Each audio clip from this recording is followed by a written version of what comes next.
Chapter 24. Balaam sees in vision and prophesies of the destiny of Israel.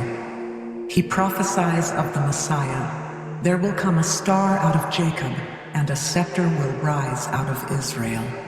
And when Balaam saw that it pleased the Lord to bless Israel, he went not, as at other times, to seek for enchantments, but he set his face toward the wilderness.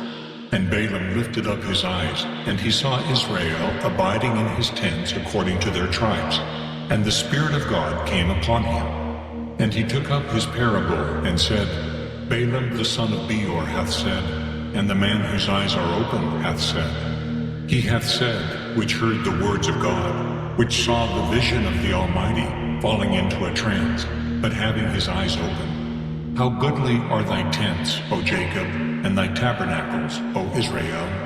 As the valleys are they spread forth, as gardens by the river's side, as the trees of lying aloes, which the Lord hath planted, and as cedar trees beside the waters. He shall pour the water out of his buckets, and his seed shall be in many waters, and his king shall be higher than Agag, and his kingdom shall be exalted. God brought him forth out of Egypt. He hath as it were the strength of an unicorn.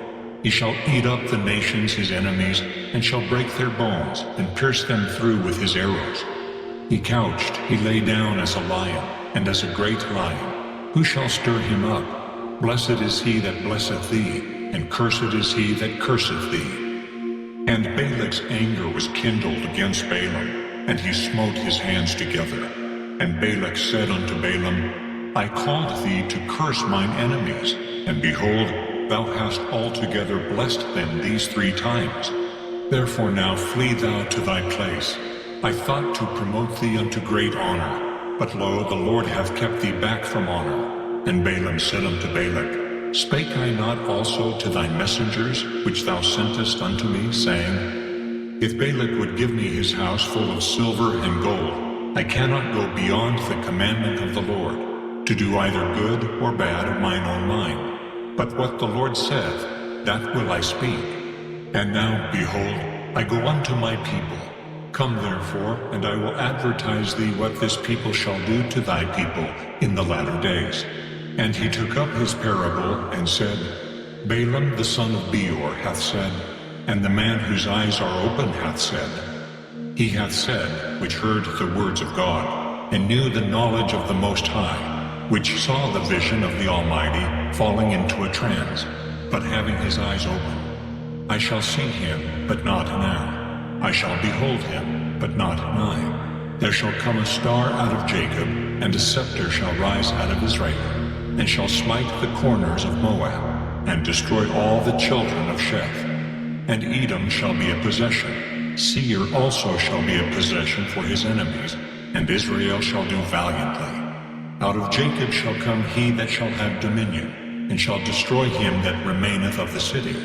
And when he looked on Amalek, he took up his parable, and said, Amalek was the first of the nations, but his latter end shall be that he perish forever. And he looked on the Kenites, and took up his parable, and said, Strong is thy dwelling place, and thou puttest thy nest in a rock. Nevertheless the Kenite shall be wasted, until Ashur shall carry thee away captive. And he took up his parable, and said, Alas, who shall live when God doeth this? And ships shall come from the coast of Kittim, and shall afflict Ashur, and shall afflict Eber, and he also shall perish forever. And Balaam rose up, and went and returned to his place, and Balak also went his way.